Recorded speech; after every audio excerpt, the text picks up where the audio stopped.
have 8 children. I went after I became pro-life. I went on to eventually teach natural family planning, which is also funny. Um, I tell everybody it works. Uh, we wouldn't know, but no, I'm just kidding. But yeah, it's been amazing. Our family grew very quickly. I'm just gonna take this off because then I can.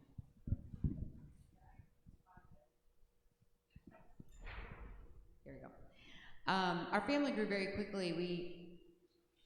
We had our daughter Grace, who you saw in the film, and then about 5.5 years later, we had our son Alex, and then about 10 months later, we had 10 and a half.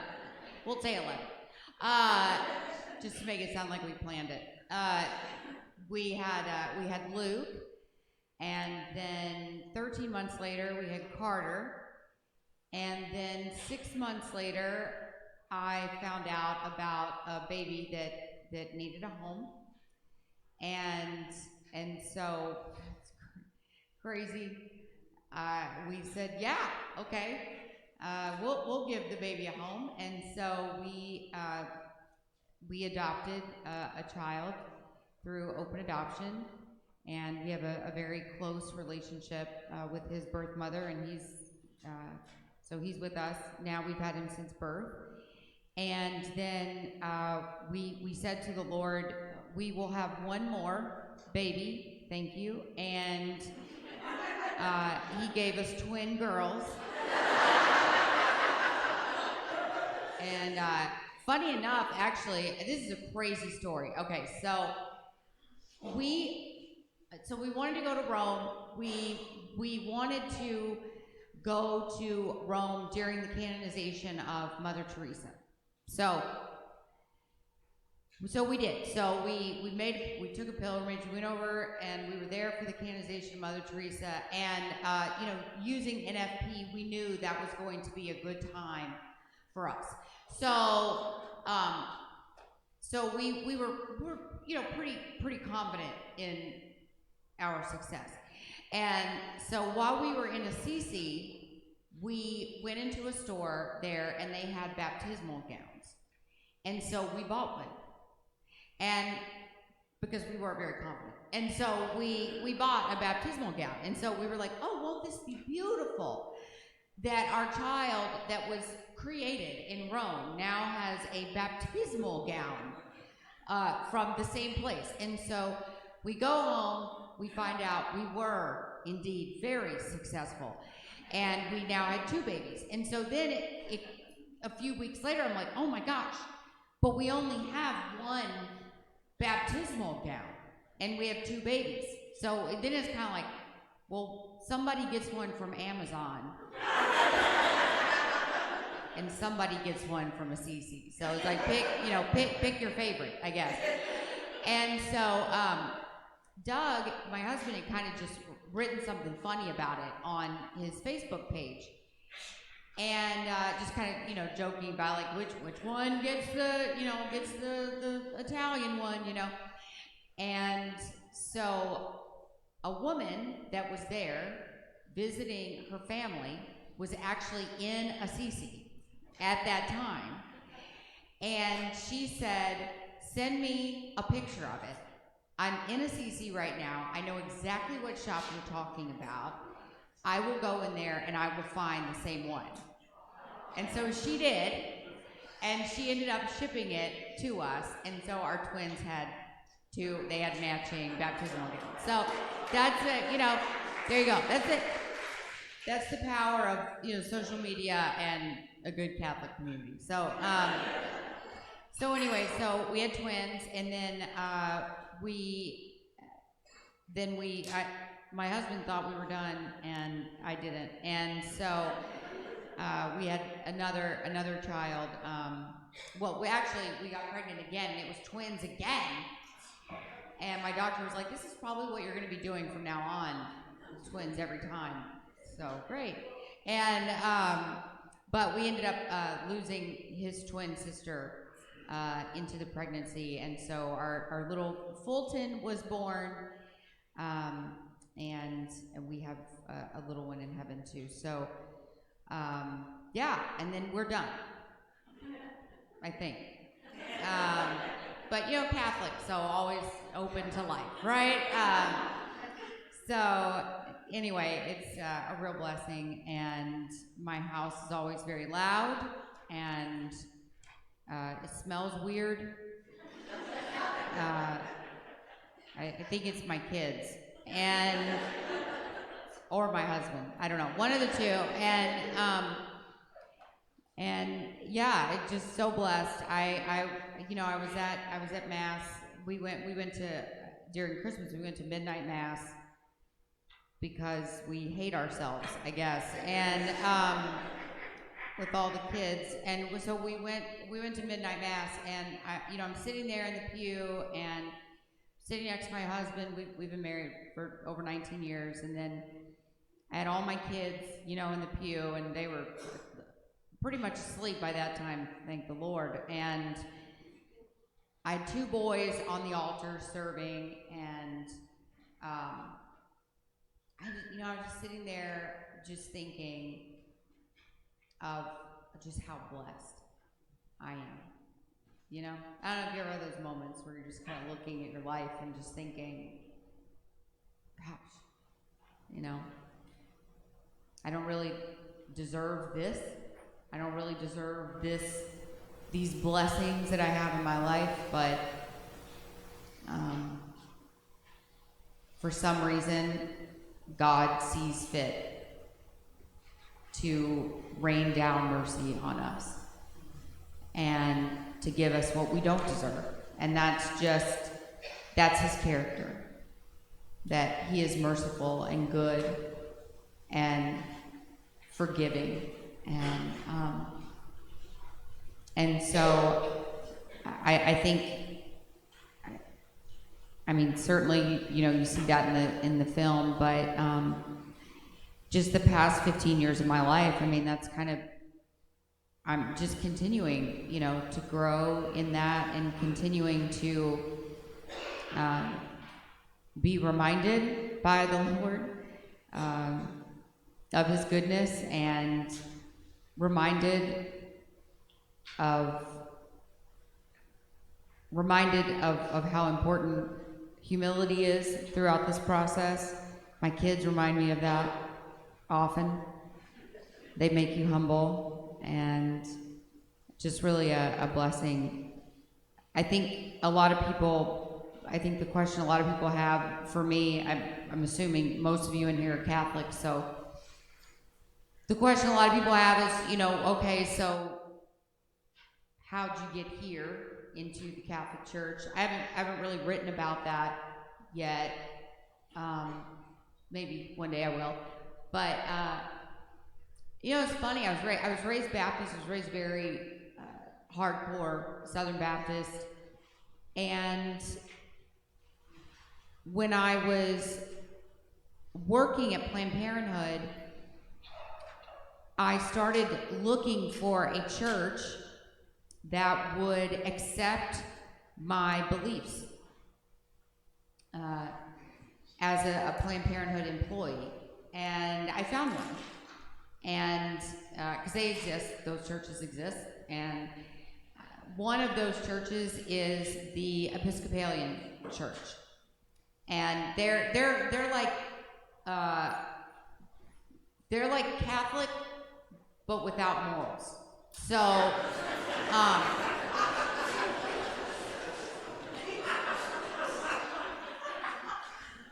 so they're like same liturgy, no morals. So I started going to the Episcopal Church, and it was great because the head bishop at that time, they don't have a pope, so their top person is a bishop. And the bishop at that time was a woman named Catherine Ragsdale.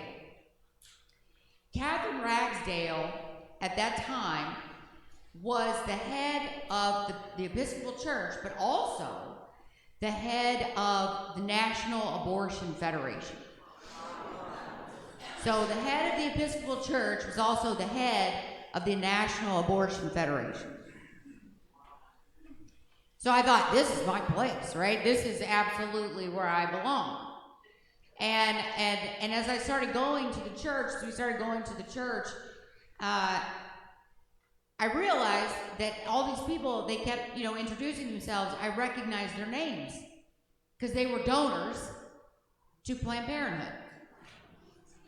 And so I recognized them, and as I started to get to know them, a lot of them started, wanting to get involved with the clinic. They became volunteers, they became volunteer escorts, and, soon my Episcopalian priest, he was sending women over to me at the clinic so I could talk them into having abortions. And so it was just one big, happy pro-abortion family there. I was very involved. My daughter was baptized in that church. And,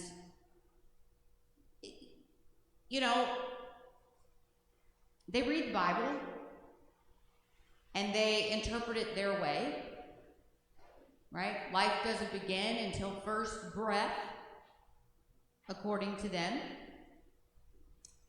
because of a scripture they've taken out of context in Genesis. They say that life begins at first breath because of the scripture that says that God breathed life into the nostrils of Adam. And so God breathes life into the nostrils of babies after they are born. And so until that happens and they take their first breath out of the womb, life does not exist. And that is the stance of the Episcopal Church in our country. The Episcopal Church is one of the largest donors to the RCRC. The RCRC is the Religious Coalition for Reproductive Choice. That is a national organization that helps religious women obtain abortions. You can check it out for yourself. It's rcrc.org. That's the website. So, United Methodist Church, they also donate. There's been a big split in the Methodist Church because of it. There's lots of other mainstream denominations that give to it as well. And so that, for me, I was like, okay, this is a place where I fit, right? This is a place that people accept me. They're warm to the idea that I work at Planned Parenthood. They like it. People wore their Planned Parenthood t-shirts to church, on Sunday morning. So, and so that was where we went to church for years. And so then, funny though, it's funny that God really can show up anywhere, even in the middle of a pro-abortion Episcopal church. And he did. I had witnessed the abortion in the Planned Parenthood clinic on a Saturday. I went to church on Sunday, and Sunday was the gospel reading that Sunday was from Matthew, and it was the verse that talks about, it was a set of the passages that talk about, if your hand causes you to sin, better to cut it off, right? Okay, it's that series of scripture, right? When I had participated in the ultrasound guided abortion, my job had been to hold the ultrasound probe on the woman's abdomen, right? And I guess during that time when I've been holding, I guess I had been like gripping it really tight, just out of stress. So that next day, my hand was kind of like sore. And so as I'm sitting in church and I hear this gospel reading and I'm looking at my hand that is hurting, and I hear this gospel reading and I'm like, okay, I hear you, God, right? And so I walk out of church, I look at my husband, and I'm like, did you hear the gospel reading today? And he's like, no. And so I tell him, and he's like, wow, my husband had always been pro-life. He's like, what do you think about that? What do you want to do? And I don't know. I think I better leave because I don't want anybody to cut my hand off. And so anyway, then it was after I became publicly pro-life. I mean, we knew we were going to have to leave that church. I knew we were not going to be able to stay there. I knew that was not going to be the place where I was going to be spiritually fed, and I knew we were not going to mesh after this. But after my first appearance on television came out that I was pro-life, our priest called me in to the church and said, now that you are publicly pro-life, you are no longer welcome in the Episcopal Church of America.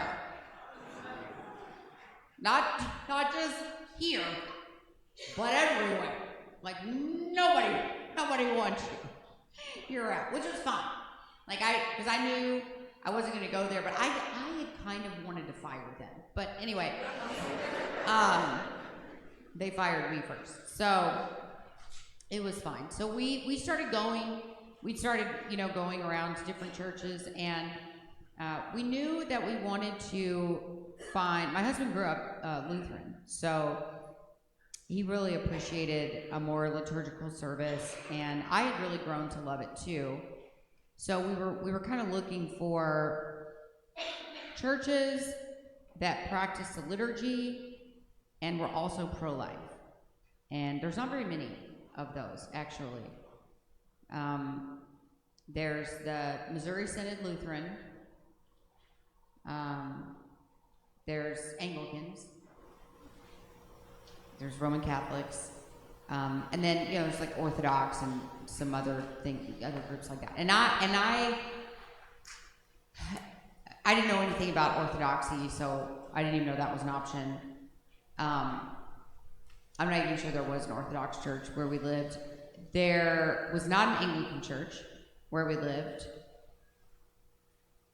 There was a Missouri Synod church, and there were about 15 people who attended. And that was just not, I really wanted a more vibrant community. So we knew that wasn't right for us. And I had always grown up with some anti-Catholic tendencies. So did my husband. Not overt, but kind of like you'd be sitting in church and the pastor would say, well, we know you can't work your way into heaven like some churches believe, right? And everybody'd be like, he's talking about Catholics. It was that, right? Or like, we know you can't pray to dead people, right? And everybody'd be like, Catholics. It was like, it's that, It was kind of this covert, anti-Catholic sentiment. And so I grew up with all these misunderstandings about the Catholic Church. And so all of my new friends, though, that I had in the pro-life space just happened to be Catholic. And they kept inviting me to Mass. And I was like, ugh, I don't want to do that. But they kept being bothersome about it. And so I finally told my husband, I was like, let's just go and we can say we hated it, and then they'll leave us alone about it, And so my husband said, okay. So we went one Sunday to Mass, church in College Station called St. Thomas Aquinas, and we went to Mass, and we were sitting there, and my husband leans over to me, and he says, this isn't bad. This is a lot like the Episcopal Church. And I said, yeah, the liturgy is very similar. That was kind of all we said. We walked back to the car. We didn't hate it, which was surprising. And then I don't know, that was kind of it. We didn't have a lot of conversation about it, and went home. And then the next Sunday, we were trying to decide where we were going to go to church. And I had said something to my husband like, I don't know, I'm just really frustrated because we just can't figure out where we're going to go to church. And my husband says to me, well, I thought we decided we wanted to look into the Catholic Church. And I was like, what? I was like, we have never had that discussion. What are you talking about? And he says, yeah, we did. I told you when we were sitting in Mass, this is really similar to the Episcopal Church. And I was like, that is not at all the same thing as saying we should look into coming to the Catholic Church. That is not the same. And he's like, well, that's what I meant. So, I told my friend, my new friend, that what we had decided, that we were kind of interested in looking more into it. My friend says, oh man, that's great to hear. And then a few days later, he invites me to church, to a church in College Station called St. Mary's. And he's like, come to St. Mary's, tomorrow night or whatever. You do anything? No. Come to St. Mary's, and I'm going to be there. Come to St. Mary's. It's going to be fun. Whatever. You and Doug come. All right. So we come to the church, and there's a guy there. It's just me, Sean, Doug, and this guy, Marcel. And I didn't know what RCIA was, but that's what we were doing now.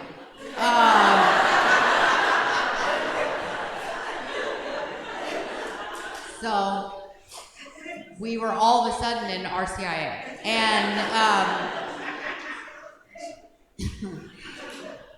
and so we had private RCIA classes with the RCIA director for that church.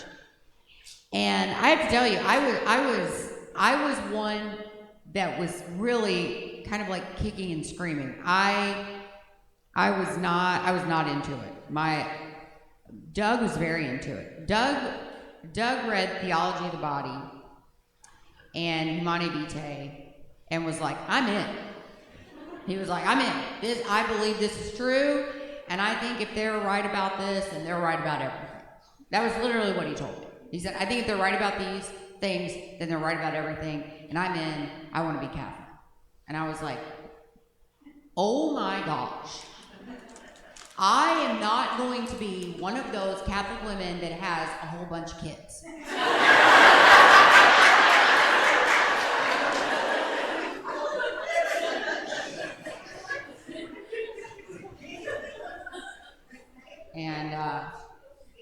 And so we kept going to RCIA. Doug had already committed. I'm doing it, whatever. I was like, I'm not doing it. Nope, no way. Because I think people, they kind of think oh yeah, you were, right on everything except abortion. But that's not true. It was not just that I supported abortion. I was inching near socialism. I was so far to the other side. I really did not have any compass of morality, really, in any part of my beliefs. My moral compass had fallen off the map. And so I was so distant from even my husband, who still really held on to morality and his beliefs, and so we were so distant. We were so far apart, and so it was coming back from that and figuring out, what God says about so many things, not just abortion. It was so many things, and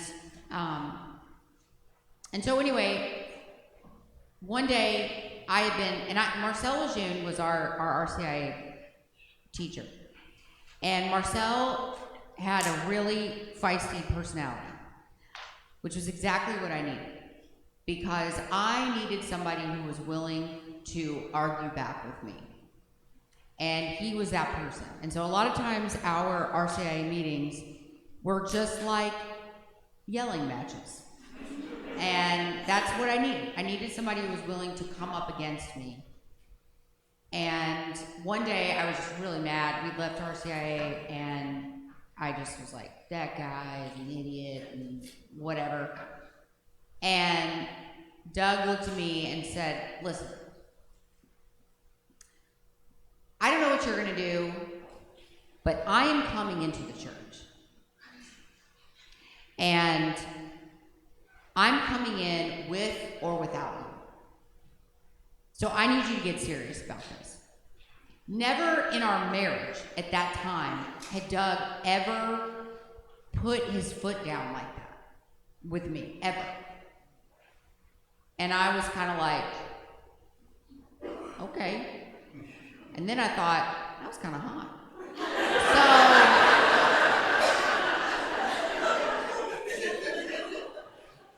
I thought, I really need to get serious about this. And that was really the moment where he really took over as like being the spiritual leader of our home.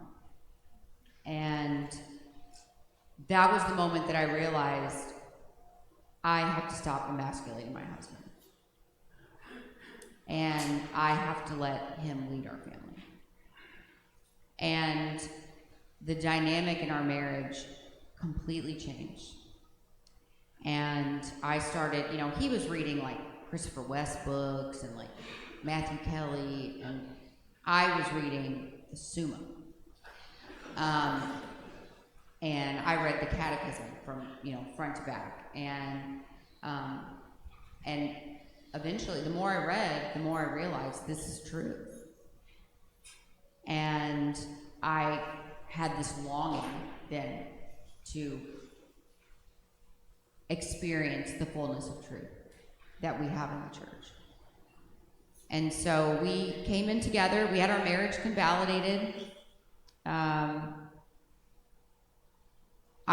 was huge pregnant with Alex. So it was funny when the priest was like, will you promise to be open to life?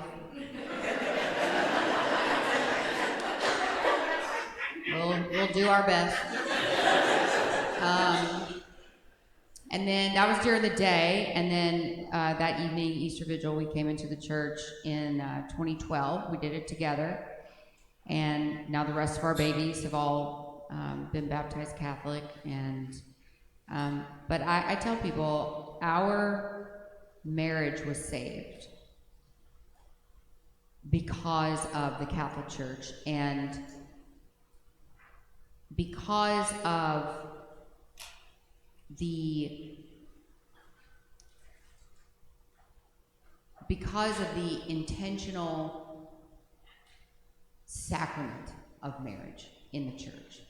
Because it's not just taking a vow to one another. It is a sacrament.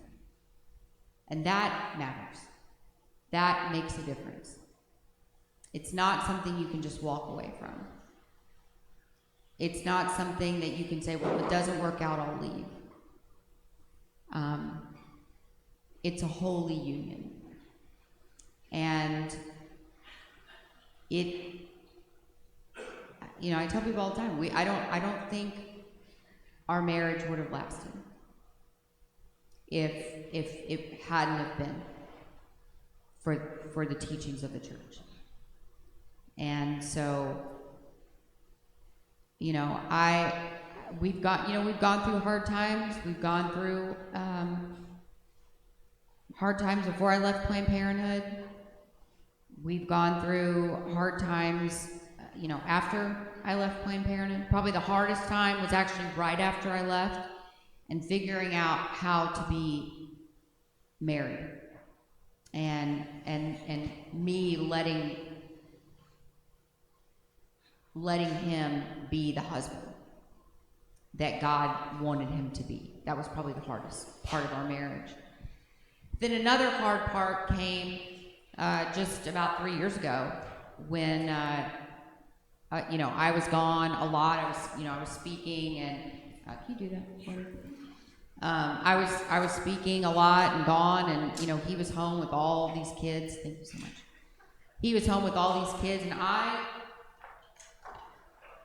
had not properly prioritized my family like I should have, and I think that's a wound. I think there's a woundedness when I had done all the things I had done in the clinic, and I felt a burden to end abortion. I felt a burden to save every baby from abortion. Like, that was my responsibility to do it. And so, you say yes to every speaking event you can, because you never know. Like, there might be some woman in the crowd that needs to hear you so that she'll choose life over death. And, you work until 2 o'clock in the morning every night after your family's gone to bed, because you're scared that if you close your computer, you might miss that one email from that woman up late in the night who just took a positive pregnancy test, who needs your counsel, And so it took time for God to really get a hold of me once again, to help me understand that my vocation is not to be a pro-life speaker. My vocation is not to be pro-life. My vocation is to be a wife and mother. And He has given me these 8 beautiful blessings to care for here on earth. And that has to be my priority over everything else. To be a wife and mother, that's my priority. And I can't do the good I want to do for the kingdom if I'm not properly taking care of the gifts that He's given me at home. And I had not been doing that for years. And I had not really been properly partnering with my husband either, because I had put so much on him. And that, it was really, it was so much my responsibility, that really drove him into an alcohol addiction. And that was a hard part of our marriage. He's been sober for over 3 years now. But, so much of our marriage has been making a choice. Making a choice to love each other through the hard things, through the hard times, and being intentional about loving each other. And Doug has loved me through the very worst parts of myself. And so, it was really an honor to be able to love him through that really difficult time in his life, and to stand by him during that really hard time. And it just gets better every week, every month, every year. Life just continues to get better, because that's how life is when you're walking in God's will. Life just gets better and better. And you go through storms, you go through hard times, but when you're walking in the will of God, it talks about this all over 1 John, which is my favorite book in the Bible. Like, when you're walking in the light of the Lord, life gets better and better. And I walked outside of the will of God for a long time, and I don't ever want to do that again. It's a hard lesson to learn. So I think we're living in an amazing time. I would have said that no matter who won the election. I think we've been living in an amazing time. Hard times are when saints are made. Saints are not made in easy times. Saints are made in hard times, in troubling times, in times of struggle. And we are living in a time of struggle. And that's exciting for me. I hear people say, oh, I would never want to bring a child into the world that we live in now. And I think, man, I'm so grateful that I have the children that I have, because I believe that each one of them has an opportunity to be a great saint. Because we are teaching them to stand strong in their faith. We are teaching them to give up everything for God. Everything. And, you know, what a beautiful time that is. And so I'm excited about the future. I'm excited about the future of the church.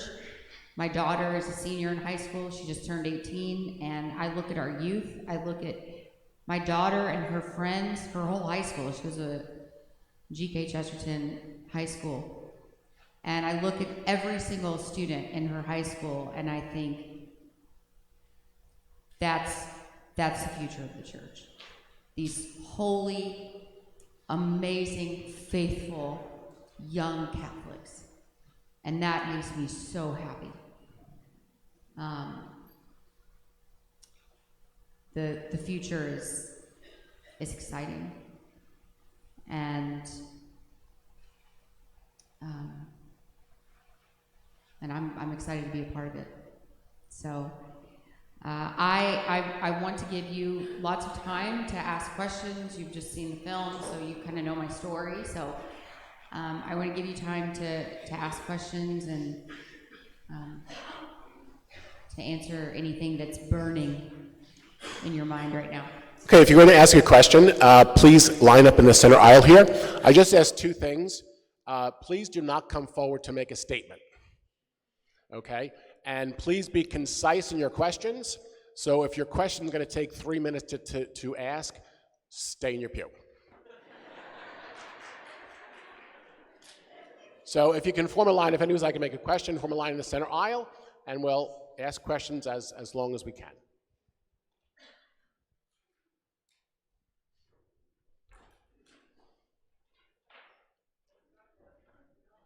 Just say your first name. I'm Teresa. My question for you is, what can we do now in our parishes and our local communities to help the pro-life movement moving forward? Okay, so that's a great question. I have a lot of answers for you. So I'm in a parish that's very active. You know, the pro-life community there is very active, obviously, or I wouldn't be a part of it. It's kind of a prerequisite for me to be a part of a church. So but I have to tell you though, when I first started going there, there was not a pro-life community there. There was not a pro-life group there, a pro-life committee there. And so our priest had just come there, and I had just gotten there, and so my priest was like, do something. And so I knew that we needed to start small. I knew that we needed, you know, to kind of build a culture of life at the church and not dump it on them. I knew we needed to kind of build that up and get people used to the idea. And so we did that, and we started small. Just little things. I made some flyers, I laminated them and put them on the inside stall of every bathroom in our church. And, you know, they just say, like, you know, if you're in a crisis pregnancy, this is a safe place for you. We love you, we care about you and your child. You know, we want to care for you. And if you've had a past abortion, this is a place of refuge for you. And so we put the email of the Respect Life Committee on there, and then the email of our priest. And we immediately started getting emails. You know, the church office started getting phone calls. So that was good. That was small, easy, you know. Then at every baby changing station that we had in the church, and we put those in the men's bathroom too, the flyers in the men's and the women's bathrooms. Then we, at every baby changing station in both the men's and women's bathroom, I went and got some little, like a little shelving wooden thing, and I stock it with diapers, all sizes of diapers. And I just got I made a little cute little poem thing, just talking about how, we love babies here, and babies are welcome. We want women to feel welcome at our church. And so this is just something for them, and love the, St. Patrick Pro-Life Committee. And so we have that at all the changing stations at our churches. We just want, like, I know women that are intentionally not going to church because they feel like having their baby in church would be a burden. And we want people to know in our community that babies are always welcome. Crying, not crying, spitting up, breastfeeding, poopy diaper, whatever it is. Like, bring your baby, right? Have your baby in church. Have your baby in the pew. We love it, And so we wanted to create that. Like, you don't have a diaper, fine. You don't have a diaper bag, we don't care. Come on, like, we have the tools for you, right? So we always keep that stocked with diapers and wipes. Then I wanted to do a candlelight vigil for pregnancy loss. And so we made a community-wide event that is open to everyone, all faiths. And so we had a couple, our priest and then a pastor do like a couple of reflections. We have our music guy just on a guitar, just playing some music, singing songs. Our priest does prayers of renunciation at that time. And it was so powerful and so beautiful the first time I did it. Our priest was actually like, we're gonna do this again in 6 months. And so we have candles in the back, and it's all candlelight, so it's all, dark and whatever. And we have candles all at the front, lighting up the front, and then we have flowers and candles in the back. And so kind of toward the end, we asked people if they'd like to bring a candle and or flower up to the front to memorialize their child and to pray they can. And that is just super healing, super beautiful. And so now we do that every 6 months at our church, and it just continues to grow and grow and grow. So it's pregnancy loss, any pregnancy loss, miscarriage, stillbirth, or abortion. So we do that. And then eventually, and we have diaper drives for our local pregnancy center.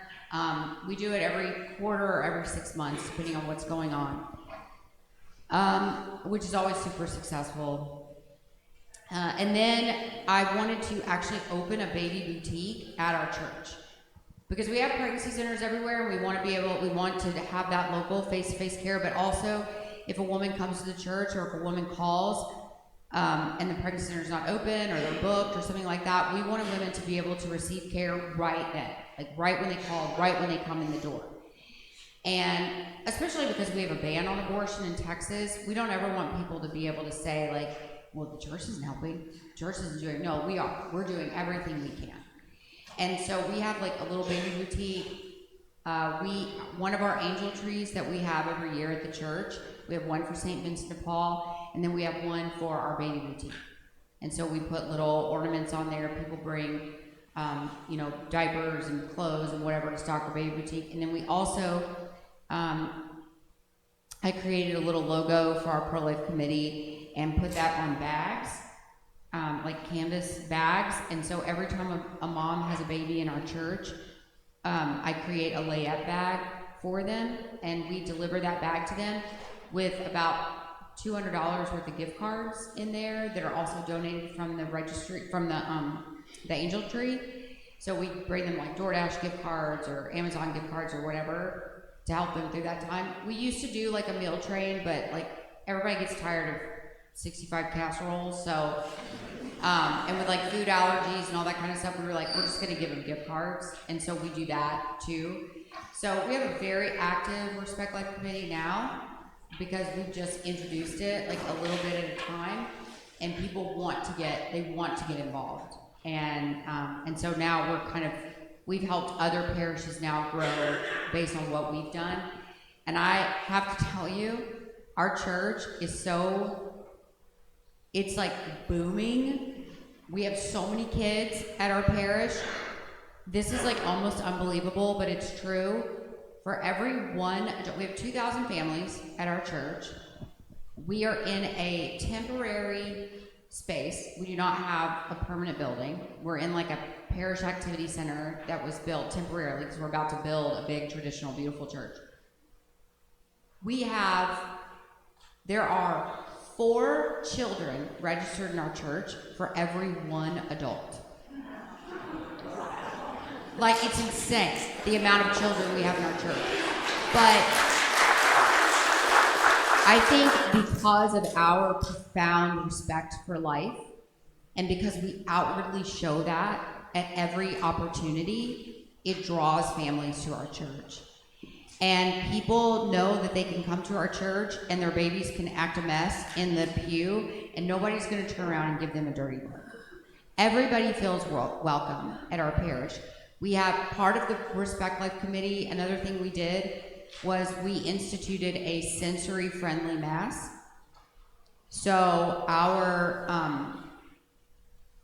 Sunday, like 6 o'clock mass at our church is a sensory-friendly mass.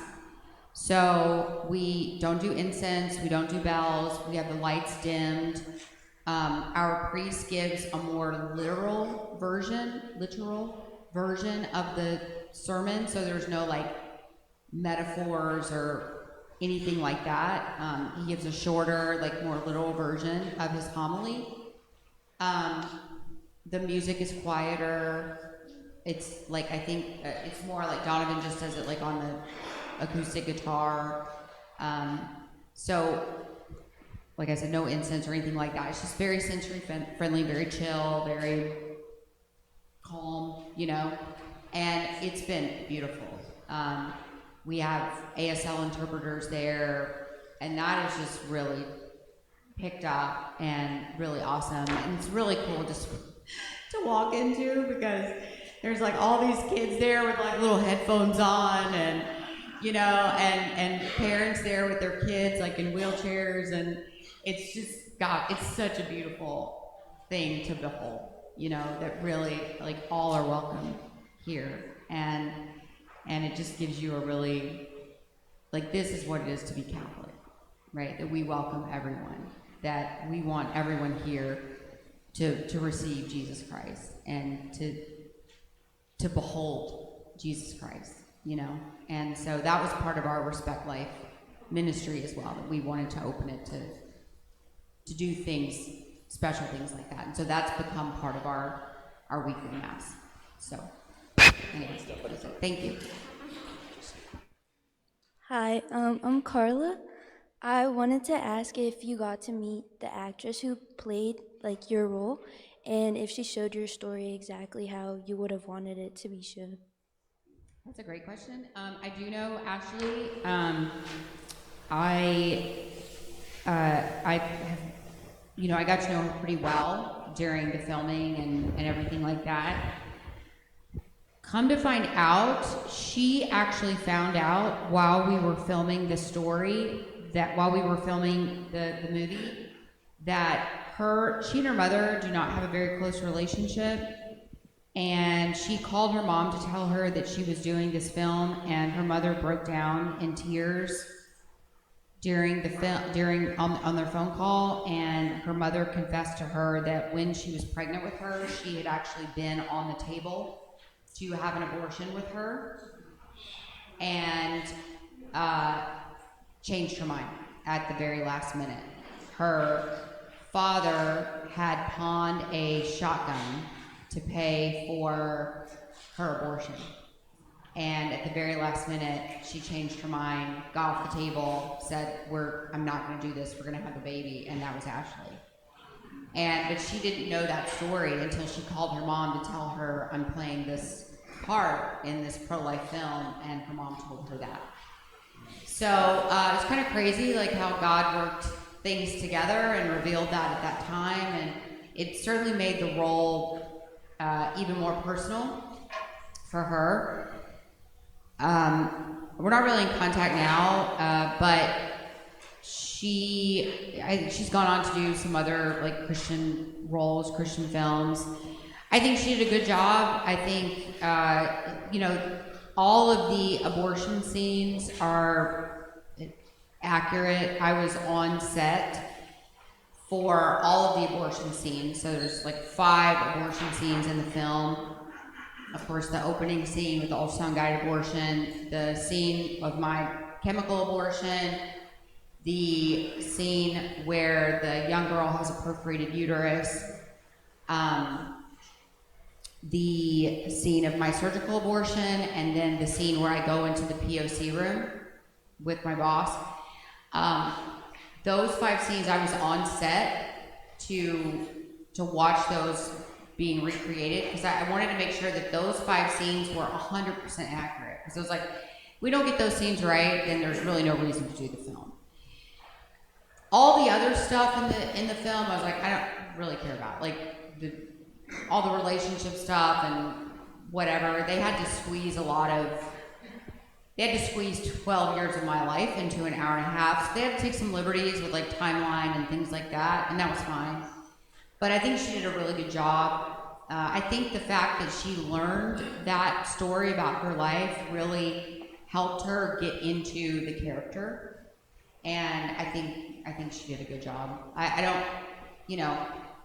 don't think she was as feisty as I was. I don't think they really showed that in the film. I think they kind of showed my relationship with the people on the sidewalk is probably a little cozier than it probably really was in real life, but that's okay.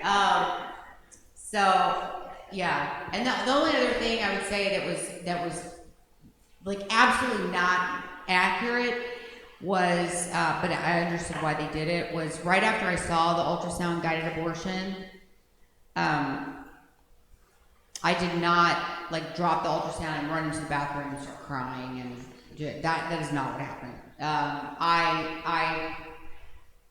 I did drop the ultrasound probe, but I literally just stood there. I think I was just kind of in shock. I did not have any emotion. None of that. I just kind of stood there, just blank. And I went home. I left work that day. I called my friend Laura, who used to work at Planned Parenthood, and I told her about my experience, and she was kind of shocked too. And she said, "Well, what are you gonna do?" And I was like, "I don't know."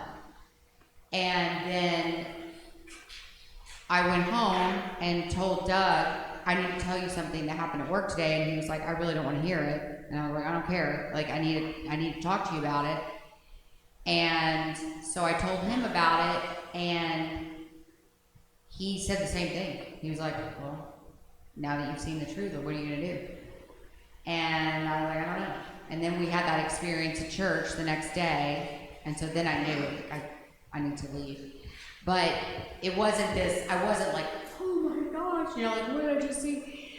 But the directors of the film were like, "We need to put that in there because it would be weird for the viewers to see you see that and just to be like, huh."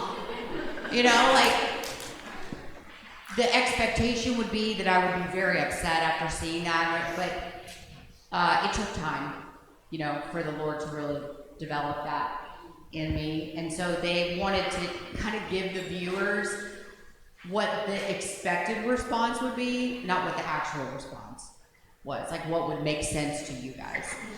And so that's what they did. But I think that the film was good. I think they did a good job. Thank you. Hi, my name's Matt. Hi. How you doing? My question is, your coworkers, and especially your manager, did any of them decide to leave Planned Parenthood like you did, or did they have a conversion in faith? If you had, I'm just curious if you followed up and kept in touch with any of them. Yeah, so my supervisor did not. As far as I know, she went on to retire from Planned Parenthood, which is one of the reasons she was so mad that I left, because I was supposed to take her place upon retirement, and she was about to retire when I left. So As far as I know, the last time I looked her up, they had a big retirement celebration for her when she left, and I don't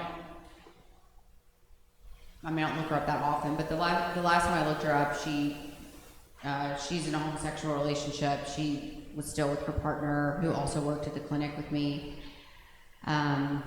and she had retired from Planned Parenthood. They both had, and that was kind of the last thing that I saw from her. The two women that testified against me, that were my really good friends, they were both immediately fired after because it just came out that they lied during the court case. Well, you don't see that in there, but if you read the book's better than the movie, so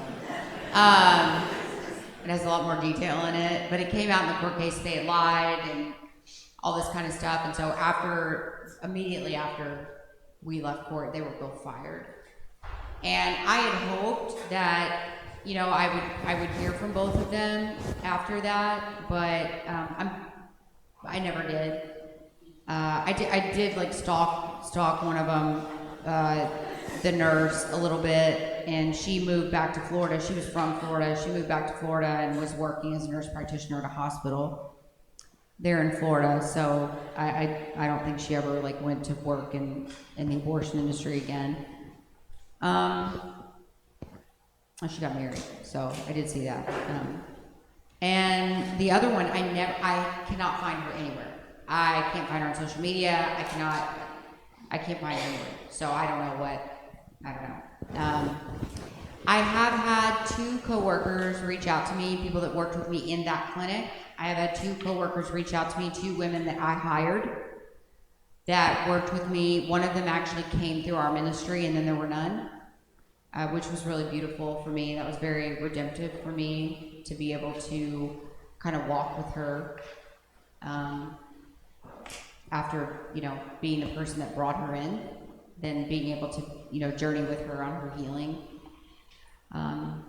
path. And another one didn't go through the ministry, but she was doing well. She had actually had a conversion experience and everything after I left, and did not know that I had gone through all that I had gone through until the movie came out.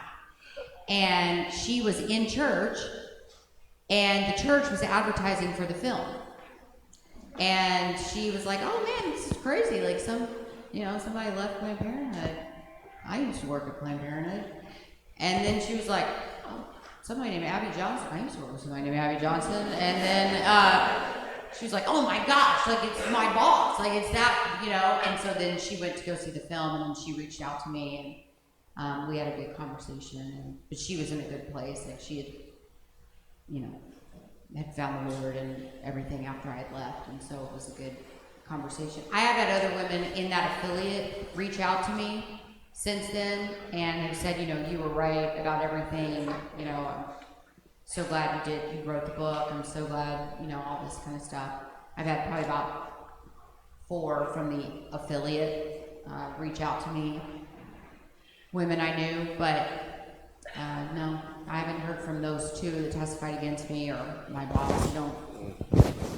I guess I don't expect to at this point, but I do pray for them. Just to follow up to Aggie, your supervisor, Cheryl, was she as evil in person as she was in the movie? She was worse. Worse. Wow. She had worked in the abortion industry for over 30 years. She was, I believe, as hard-hearted as someone could be. Oh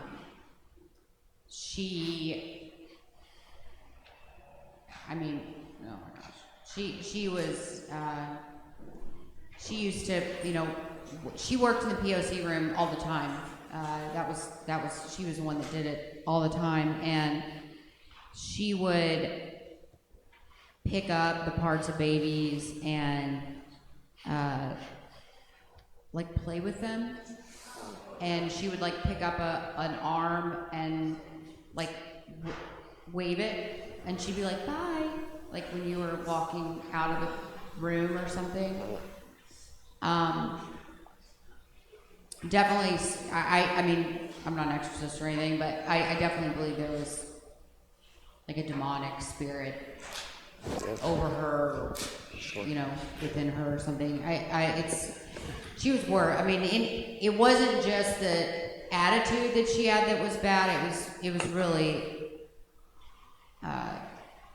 just the way she thought about abortion, the way she talked about it. She would joke about babies being born alive. Yeah. And it was interesting, like the scene where it showed her like getting in my face, like grabbing my arm and all of that. I look back at that and I'm a pretty strong person. I can't imagine letting anybody talk to me like that. But she did all the time. And it's a weird dynamic. It's almost like, my mother did not accept what I did. And there was not a separation there, but there was definitely tension there, right? And she really did try to become that presence in my life. And she tried to convince me that I didn't need my parents, I didn't need my mom, because she could be that to me. She, actively tried to get me to not marry Doug. You saw that she, was actively trying to get me to have an abortion with Grace. There's no sense of loyalty outside of being loyal to the abortion industry and the people that work there. And so, it's very cult-like behavior. Cults try to get you to go no contact with your family and to only have friends within the organization within the cult, right? It was very much that way at Planned Parenthood. And pretty much everybody within there were none that comes to our ministry that has left the abortion industry, they describe the abortion clinic like a cult. It's that brainwashing, it's that same, we are your people, we are your friends, you can't trust anybody else, we're your family now, you don't need to talk to your family, anybody who does not support you is against you, and you need to cut them out of your life, whether it's your parents, your brothers, your sister, anybody. It's us now. And that was very much how she was with me. Wow, thank you. Thank you. Thanks, Matt. Hello, my name is David. Hi. Hi. My question is, we in here in Pennsylvania are a swing state in the past election, and we've been subjected to an absolute barrage of demonic pro-abortion political advertising here. Part of it is, women are coming into hospitals with miscarriages, and the doctors are afraid to do anything about that because of the laws. My question is, are medical professionals really becoming that morally confused where they can't tell the difference between an abortion and a miscarriage, or are these women coming in with complications from the abortion drug and they're being mischaracterized as miscarriages? That is a great question. I do not think that doctors are suddenly becoming stupid and don't know how to differentiate between an abortion and a miscarriage. I think, but that's exactly what the media is trying to tell you that's happening. They're trying to tell you that doctors suddenly don't understand the difference between a miscarriage and an abortion, which is utterly ridiculous. I think there's a couple things that's happening. I think that there are activist doctors in hospitals and medical settings that are intentionally providing poor health care to women that have had abortions or women that are going through a miscarriage in order to prove a point. And you think that's crazy, but it's not. I have a coworker who lives in Ohio, and a couple years ago she had a miscarriage, and her doctor was pro-abortion and made it very clear that she was pro-abortion, and gave her such terrible care once she found out that Clara worked for a pro-life group, that she I mean, Clara became very ill because the doctor would not perform a D&C on her to remove her miscarriage, and kept giving her all of these excuses why she would not perform the procedure that she needed. And this doctor was clearly an activist trying to make an example out of Clara because she was pro-life. And it took her going to, getting another doctor involved and everything to actually get her the care that she needed. That should not be happening, but it is happening. The second thing I think that's happening is that I don't think doctors are fearful. I don't think that's true. Yeah. I've never talked to a doctor. I mean, you have a fantastic pro-life doctor here, Dr. Monique Rivero. It's fantastic. I've talked to her about this at length. She's like, I've never been scared to treat a woman. I mean, it's just ridiculous. I've talked to many, many pro-life doctors. Many doctors who are apathetic about abortion, I've asked them, are you scared to treat a pregnant woman or a woman who's had a miscarriage? Or they're like, no, we clearly know the difference. Another thing, though, that I think is happening is the abortion industry is telling women that once they have a chemical abortion, once they take the pills, if they have any complications, or even if they have a surgical abortion, they have complications, if they present to a hospital, they are to tell the hospital that they have had a miscarriage. Okay, why does that matter? You would think the care would be the exact same, but it matters because of this. Because many times, a woman who is having a miscarriage does not want to immediately jump to having a surgical procedure to remove her pregnancy. Many women who have miscarriages are losing a baby that was deeply wanted. And many times those women want to actually bury the remains of their baby. They want to have a religious service. They want to have some sort of memorial for the child that was lost. And so many times women coming in that are having a miscarriage, the doctors will treat them with a different medical protocol. They'll give them misoprostol, they'll give them drugs, cytotec, in order for them to go home and continue to have their miscarriage at home so that they can take the remains of their babies, take them to a funeral home or wherever they want to bury their baby, right? If a woman is having an abortion and goes to an emergency room and they find out that there's still products, there's still pieces of the baby in her uterus, well, if it was an abortion, the doctor's just going to probably immediately go in, do a D&C, and remove the rest of the baby, right? Because clearly it was an unwanted baby. The protocol is a little bit different. The way that they treat the remains of the baby is a little bit different because the intention of the woman is different. And so the care is different. So what I think is happening most likely is that these women are going in and instead of being honest and saying, I had an abortion and the abortion is failing and now I'm having medical complications, these women are going in and doing what the abortion industry told them to do, and they're saying, I'm having a miscarriage. And the doctor is saying, oh, okay. They're trying to preserve the remains of their child as much as they can without recognizing that this woman has already undergone an abortion. She's already had possibly unsterilized instrumentation that is entered into her body, right? So there's already a possibility that there's infection growing there, but the doctors don't know that because nobody's being honest with them. So they send them home with misoprostol, with cytotec, so that they can deliver their child at home, but there may already be, the start of an infection happening in her uterus. And so then she continues to get sicker and sicker and sicker at home until she finally presents back at the hospital and she's already septic.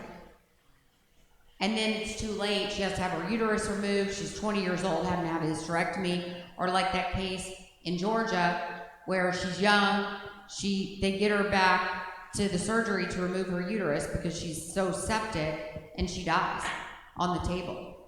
And we have no idea what she told those doctors when she presented to the ER. That's what I think is most likely happening, is that there's a lack of honesty, there's deceit that is trickling down from the abortion industry into the ER. That's what I think is actually happening. My name is Robert. Hi.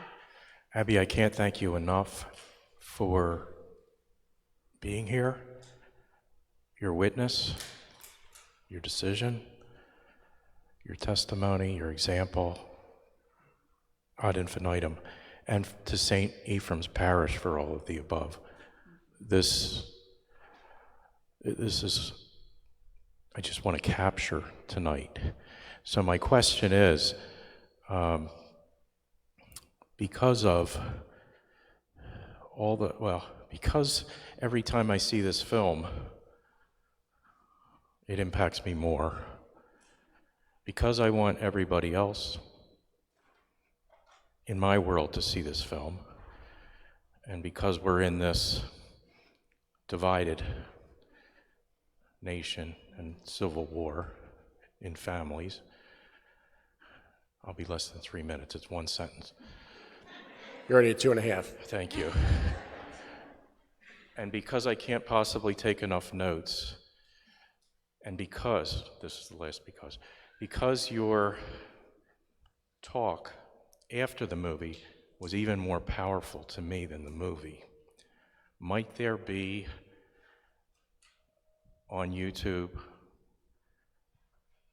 certainly this seems spontaneous, but this particular, what you presented, and wouldn't it be wonderful, the Q&As for tonight were here. But I just want to capture this for the guests. Okay, just so you do know, we have Dan up in the choir loft who is videotaping this, and it will be on YouTube on St. Ephraim Ben Salem. The movie's not recorded, but Abby's presentation will be recorded online. There you go. All right. There you go.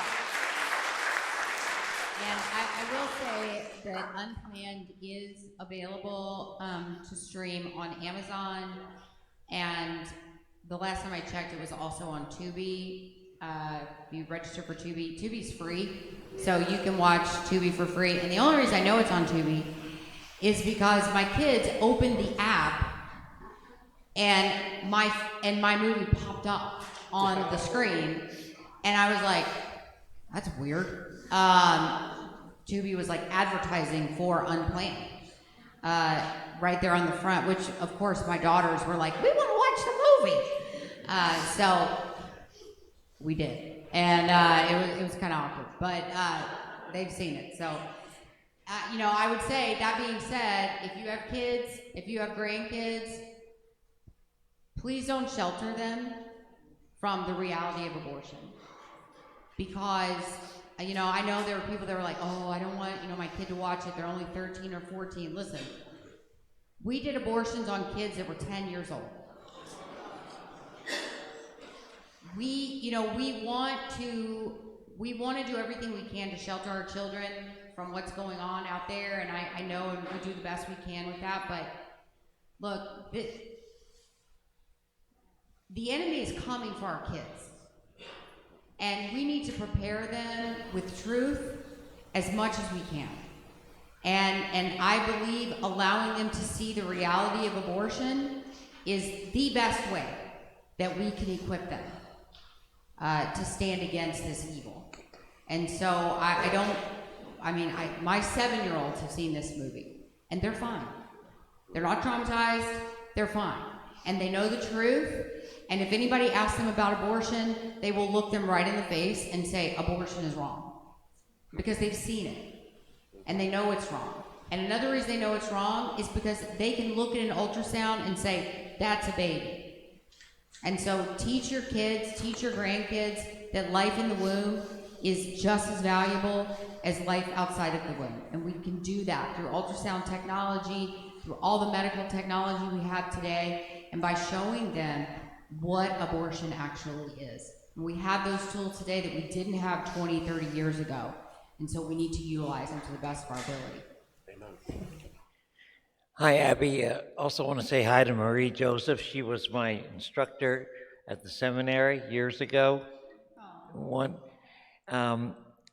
you've done a lot of phenomenal work, and I've followed you on various podcasts and lots of stuff that you've written.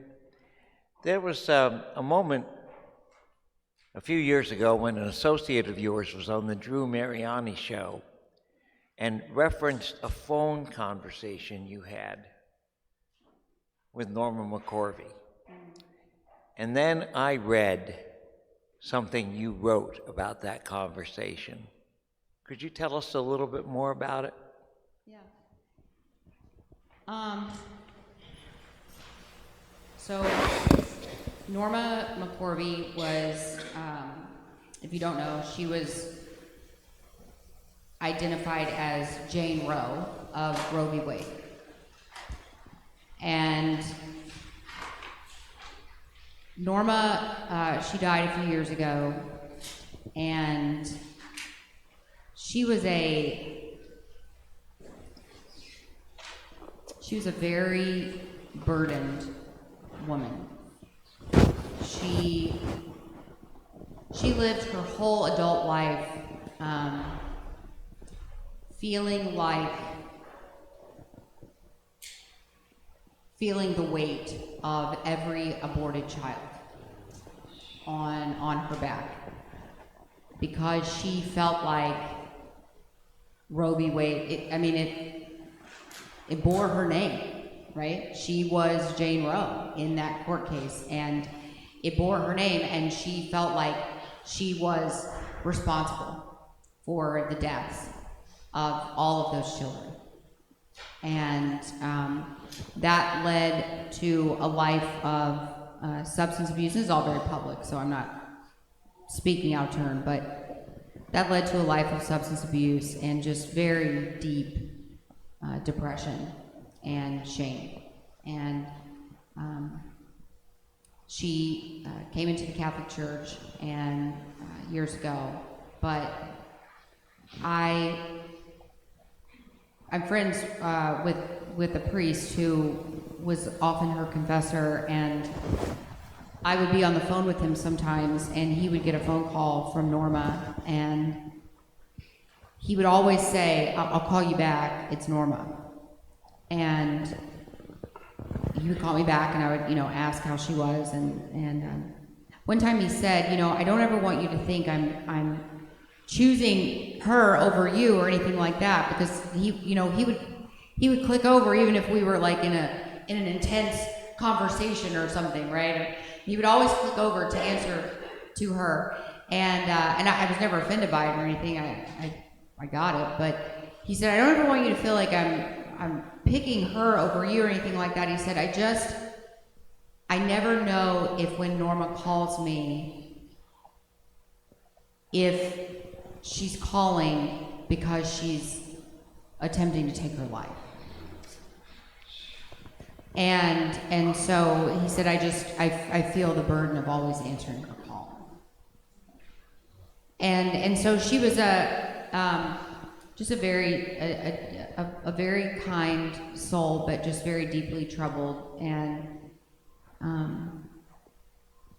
so she was very sick and was dying, and she knew that. And she called me before her death and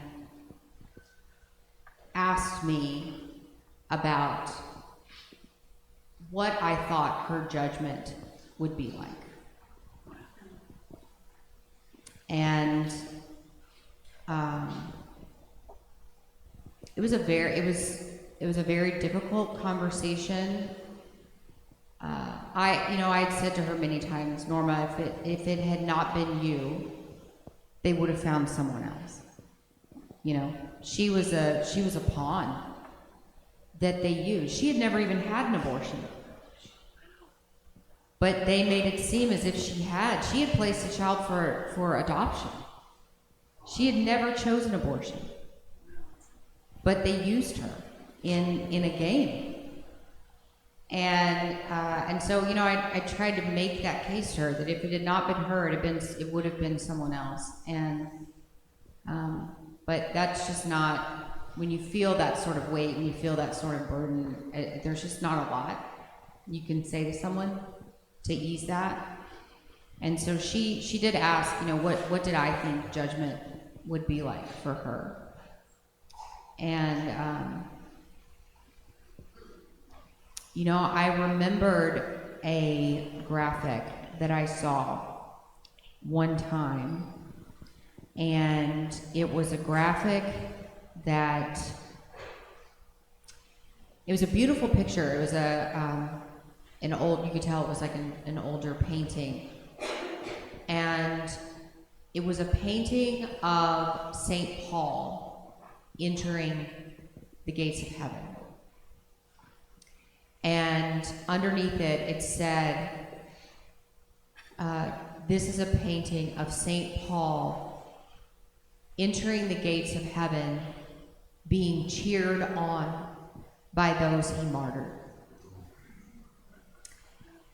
And so I remembered that, and I just told her, I think you will enter God's glory being cheered on by so many innocent children. And she ended up, like, on her deathbed, was used again by a reporter, and the reporter came out with a story saying that she was never really pro-life, and that she had just made it all up, and that she was actually pro-choice the whole time.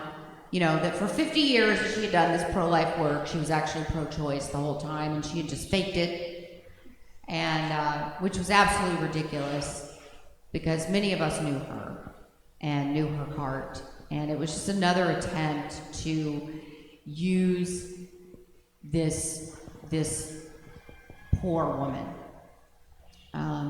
who had been used so many times. And so I was thankful that I had the opportunity to have that conversation with her. And, you know, I was thankful that I had seen that image before I had that conversation with her, because that's the goal. For me anyway, and for those of us that have been involved in the abortion industry in any way, is to enter while being cheered on by those we have harmed. And I certainly hope that was what Norma experienced.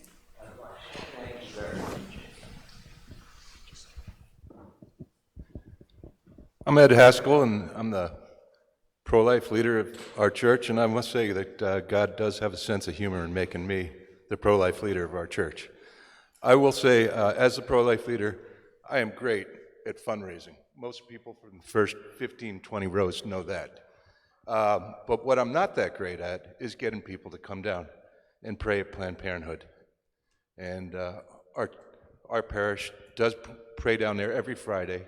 We're down there from 8:30 to 9:45, and anybody here is welcome to join me. And if you could give me any advice as how I could be a better person to get people down there. As you know, the success of turning people away is very important for us to be down there. It's probably one of the most important things. So if you could, any advice? I personally think it is the most important thing. I think it's shameful that every abortion facility in this country is not absolutely covered up with Christians praying outside. I think it's shameful. I think it's sinful. I can't imagine the apathy that it must take for someone to drive by an abortion facility where you know they are killing children and to not feel moved to do something.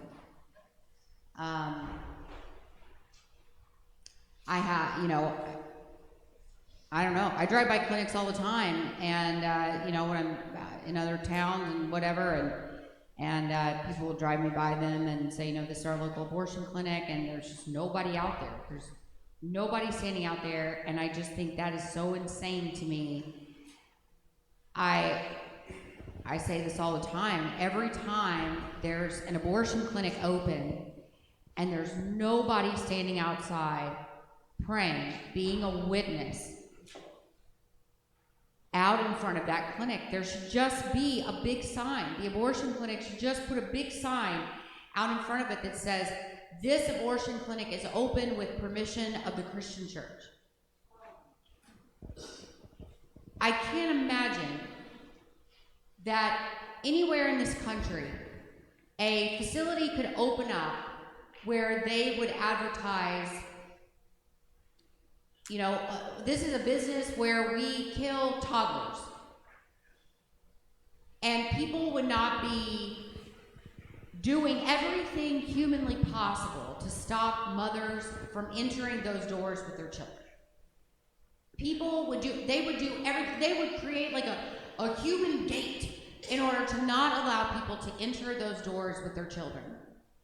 And these are the same children. They're just smaller. They're just more defenseless. They're just in their mother's wombs and not outside. And yet, the church collective allows it to happen. And it's honestly just disgusting to me. We have enough churches in this nation to cover every single, we have enough Catholic churches in this nation to cover every single day out in front of an abortion. If every Catholic church committed to taking a day to pray out in front of an abortion facility, there would be coverage every single day, 365 days a year. But we don't do it. And we should, you know, we should make ourselves uncomfortable. We should go out there. We should be, when you're out in front of an abortion facility, you are the last possible line of defense to save a child. And we should all be out there praying. And you know, it's sad. It causes me just great sadness. I've had 2 abortions, and I think about the first abortion I had. I don't remember the name of the place. I just remember the building. It looked like it was just a big brown brick building. And I remember walking in, and there was nobody outside. My boyfriend dropped me off.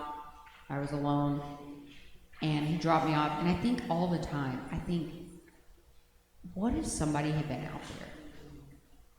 You know? Because I knew what I was doing was wrong. And I think, what if somebody would have been out there to talk to me about this very permanent final decision I was about to make? If somebody had been out there, if I had talked to someone, if I had changed my mind, if I had had that child, I would have never, ever darkened the doors of an abortion facility. I would have never worked for Planned Parenthood. I would have never had my second abortion. And I wouldn't have the lives of 22,000 babies on my conscience. It would have changed the trajectory of my life. And that's what you're doing when you're out there on the sidewalk. You're not just saving a life, because we're not just out there to save a life. You're literally out there, and you have the potential to change the trajectory of someone's life. And what a powerful knowledge that is, right? And so to me, I'm just like, why wouldn't you go? If you have that opportunity, why wouldn't you go? It feels weird. Yes, it feels weird to be out there. It feels weird to reach out to women. It feels weird. You don't even have to reach out to them, just to stand there. And I know from working at Planned Parenthood, from being with them, I know the studies they've done. I know that based on a conference I went to with Planned Parenthood, that based on their own numbers, that when people are standing out there and praying, the no-show rate for women going into the clinic, so women that have an appointment, they just don't show up. The no-show rate for appointments when people are standing outside praying on the sidewalk goes up to 75% when there's people standing out there. So if you're just standing doing nothing but praying, which is huge, praying is huge. People are like, well, all I can do is pray. That's everything you can do. That's literally everything you can do. It's the most powerful thing you can do is pray. Standing out there and praying, there's a 75% of the time, women will drive by and not go in that place. That's amazing. And so, I mean, it's really powerful, and so I encourage people to do it. Yeah. Yes, go join Ed. Hi, Abby. My name's Jennifer. This was my third time seeing the movie, so it's nice to meet you and hear you speak.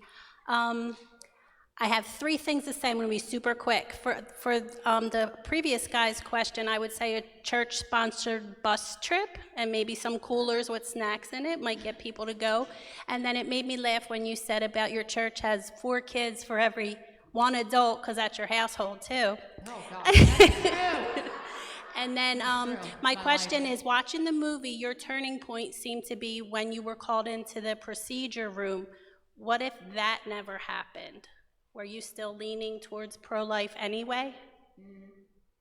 Yeah, I mean, I would say that God was definitely working on my heart, because I had that meeting, you know, where they had said, like, oh, you're being insubordinate, because I wasn't, like, listening to, I was questioning about the quotas and all that kind of stuff, and, like, I feel like God was definitely working on my heart. We were, you know, building this huge abortion facility. We were going to be doing abortions like up to 24 weeks, and that was problematic for me. And there was all kinds of things that were happening where I was just like, what is going on? You know? And I was thinking at the time, like, okay, is it that the organization is changing, or is it that now I'm just so high up that I'm finally seeing what we've been about all along?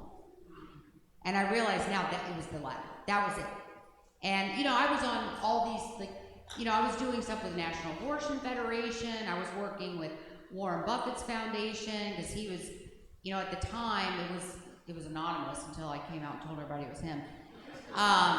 But he was anonymously donating like $100 million for low-income women to have abortions.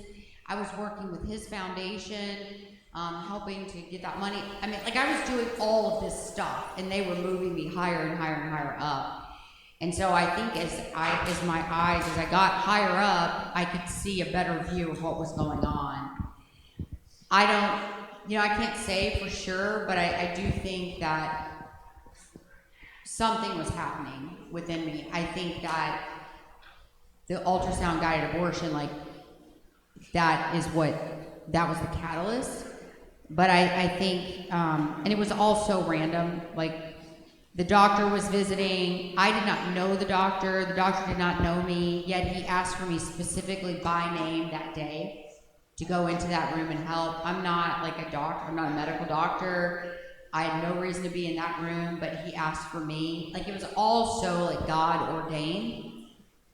And, you know, I hate that a child died that day, but God makes all things new. And I do believe that I will see that child one day, because he changed my life. And I think that child has saved so many other lives. And I don't think that God wastes anything. And he didn't waste the life of that child that day. Thank you. Hi, Abby. My name's Mark. I just was wondering if you had a reaction to seeing our Catholic president giving the Presidential Medal of Freedom to Cecile Richards yesterday, when it should have been somebody like yourself. Did you? Yeah, so I knew Cecile, and she is I have to say, Cecile is a very talented woman. She's a very articulate woman. She's very intelligent.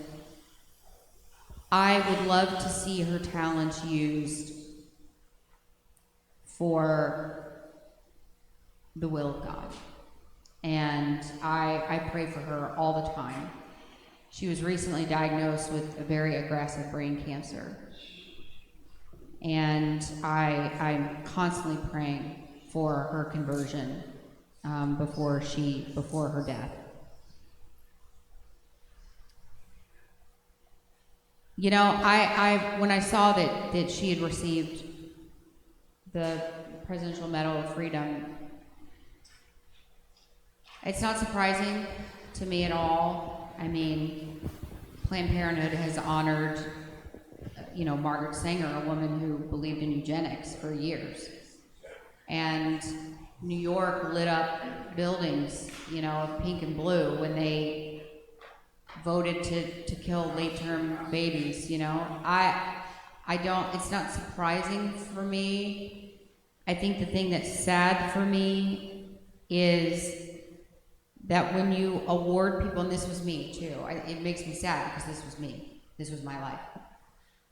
When you reward people for their evil deeds, it only affirms that the evil they're doing is right in their own heart. And so it made me sad because I thought, man, even if she was on the cusp of conversion, or if she was thinking in her mind, and at the end of my life, was I really doing the right thing? And then she receives this medal from the president, that could have been a step back for her, and that really hurts my heart. So it doesn't bring up any like anger for me or anything. It's just sadness because I pray so hard for her, and I really do pray for Biden too, because, and we should all be, praying for those who have walked away from their faith to return, because that is what Christ wants. And he wants, everyone who is separated from him to return. And so I hope he does. And I can't even imagine that was Biden's idea. I don't really think he knows what's going on, so I can't even imagine that was his idea. I think it was someone else that really wanted to honor her in that way before she dies. And what a terrible acknowledgement to receive, to be rewarded for death before you die. All right, last question. Here we go. I think our last question goes to Teresa. Hi, Abby. Thank you so much for your witness and really for your courage, because to me that's what stands out, is just the courage that you've shown through all this. And I hope God blesses you and keeps you safe for the rest of your life. Mine's a two-parter, Father. All right. I work with a lot of very liberal, at an institution where you have a lot of, my colleagues I'm like a minority when it comes to being pro-life, put it that way. And two arguments that I've often heard are, number one, are you happy now there's going to be all these unsafe abortions because, the Roe v. Wade has been overturned, so now all of these, all the good that Planned Parenthood does, now all these unsafe abortions are going to happen. And then the second thing I would ask is, what's your strongest argument against people who say, oh, well, it's my body, my choice? I think I've always tried to figure out, like, what's the undeniable truth that they can't argue against? And I guess it's the life at conception, right? When does life actually begin? But I'd just be curious about your answer to that. I would say that, for the first thing, what was it? Say it again. Unsafe abortion. There's no such thing as a safe abortion. I mean, that's kind of bottom line. And I think especially since the abortion industry itself has been pushing women towards self-managed abortion. They've been pushing that, and that has been way before. When I worked at Planned Parenthood 15 years ago, Planned Parenthood set a goal so that over 50% of abortions would be self-managed by 2020. And like the chemical abortion. So They wanted over 50% of at least 50% of abortions to be done by chemical abortions, which is an at-home abortion. That's what they call self-managed abortion, by 2020. They met their goal. They always meet their goal. They met their goal. By 2020, 54% of abortions were done at home through chemical abortion. Chemical abortions are objectively more dangerous than surgical abortion. 20% of the time, chemical abortions cause severe complications for women. And this is what they are pushing women to. This is what they have been pushing women to since before Roe was overturned. So this is on them. They have actually been pushing women to dangerous abortions for years, for 2 decades. Over 60% of abortions now are done at home, are self-managed abortions, and they predict over the next 2 years, about 85% of abortions are going to be done at home. These are dangerous abortions. If a woman is going to die from an abortion, you can almost guarantee it's going to be because it was done at home through pills. Almost every time. It's very rare for a woman to die from a surgical abortion. Very, very rare. It is not as rare for a woman to die from a chemical abortion. And that is what the abortion industry has been pushing them to for 2 decades. So if there is such thing as a safe abortion, the abortion industry has not been pushing women to it. They have been pushing women toward unsafe abortion, and we know objectively that chemical abortion is far more dangerous than a surgical abortion, and that's on them. In fact, at the Women's March in DC about 6 years ago, the leaders of the Women's March sent out an email to everybody that had signed up on their listserv saying that they did not want them to bring the signs that had the hanger with the X through it anymore because they were trying to normalize at-home abortions. And they thought that the hanger thing was a bad look if they wanted to normalize at-home abortions. So this is on them. This is on them. The fact that death rates are up in abortion, the fact that more women are having to have hysterectomies after abortion, the fact that women are becoming septic, the fact that, all of these complications are rampant, that is on them. That is because they've been pushing women to it. Also, we have no idea what the psychological ramifications are going to be for all of these women who have seen their dead child in the toilet and have made the decision to flush their babies down the toilet.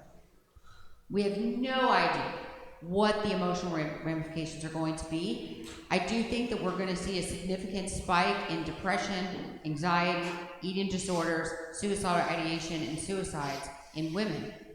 And the APA, American Psychological Association, is going to say, we have no idea why that is happening. We have no idea why that's going on, because no point in time is the APA, a secular organization, going to be willing to look back on the abortion rates and go, maybe there's a correlation here. They're never going to do that. And I mean, just on its face, abortion can never be safe. I mean, healthcare is to heal. Abortion is never deemed successful unless an individual human being dies. And that's the antithesis of safe. And that's why we can never consider abortion health care. So that's kind of the first one. The second one, about like my body, my choice. I mean, just again, like scientifically on its face, it's just untrue. And I don't have a lot, I actually have respect for people who support abortion, who are willing to look me in the face and go, yeah, I recognize it's a human being, I recognize it's a life, I recognize it's a baby. I just believe that women are superior and have the right to take the life of that child. Like, I have a lot more respect for people like that than people who look at me and say, oh, it's not a life, it's not a baby, it's not a human being, it's just a nothing. It's just like a clump of cells. I'm like, well, you're a clump of cells. We're all clumps of cells, right? That's what we are. We're all clumps of cells. We're just working together to create a human being. Like, that's what we are. It sounds like a slur. You're a clump of cells. You know, like your mama. That's what it sounds like. But So but scientifically, like a woman when she's pregnant does not have 20 fingers. A woman when she's pregnant does not have 20 toes, right? Because it's not her body. It's a separate human being. And scientifically, we know that. Like, it's a separate human being with unique DNA that will never, ever, ever be repeated again. And we've known that forever. We've known that for decades and decades and decades. And science has proven that. And almost 100% of embryology and biology textbooks will tell you that it's a separate human being with separate DNA and a separate body. If a woman believes that her rights supersede the rights of the life inside of her, that's one thing. Be honest about it. But don't tell me that the baby inside of your body is your body. Because that's not even rational. That's not even reasonable. Like, be honest about your position. And I honestly, I find that young people are more honest about it. I mean, I was just on the campus of Cal Poly last week, and I've talked to a lot of students. Ironically, they were all men who were pro-choice. And here I was thinking they didn't get a say. But all these pro-choice young men were talking to me, and every single one of them was like, oh, I know it's a human being. I know it's a life. I know it's alive. I know it's murder. I'm just okay with women making that choice. And so in those situations, I mean, it's really about them finding a moral compass. And so, we can give them all the information, we can give them all the facts, we can give them the truth, but really, for me in those moments, it's really about talking about Jesus Christ with them. It's really, I can't science my way into giving them the truth. Because the reality is that they know the truth. They've just admitted to me they know the truth. They've literally just admitted to me they know it's murder. So at that moment, it's really just about me sharing the gospel with them. And me talking to them about the Lord, and really talking to them about how much they are valued by a God that loves them so intimately. And because I think that's one of the reasons that abortion continues to escalate in our country, because young people do not feel valued.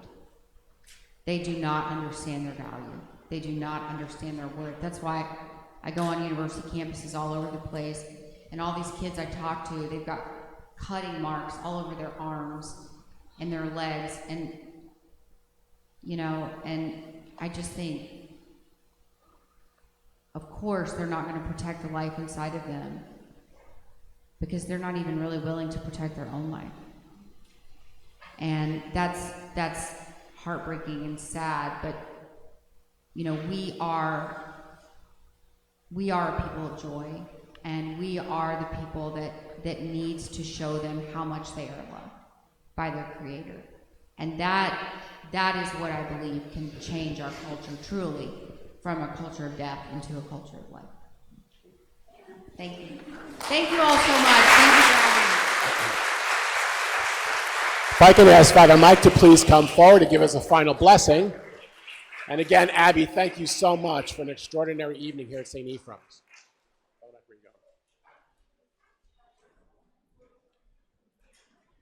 Yeah, I know it's been a late night and all. I want to thank Father Sullivan and the committee for putting all this together. Father Sullivan put a lot of work into all this. Great job. Thank you so much. To all the committee members, you guys rock. Thanks, Abby. Thanks for being out here tonight. God bless. Give him a blessing. Oh, give you a blessing, yeah. Everybody, God bless us, and especially all that we've heard tonight, to be people of pro-life, to share that message to all, and to be advocates, and all the children, born and unborn, for respect, greater respect for all life, the Father, Son, Holy Spirit. Amen. God bless you. Thank you, everyone, for joining us. If I can have our committee members come up to the altar to have a picture with Abby before she leaves. Our committee members still with us. Please come forward. And thank you, everyone, for joining.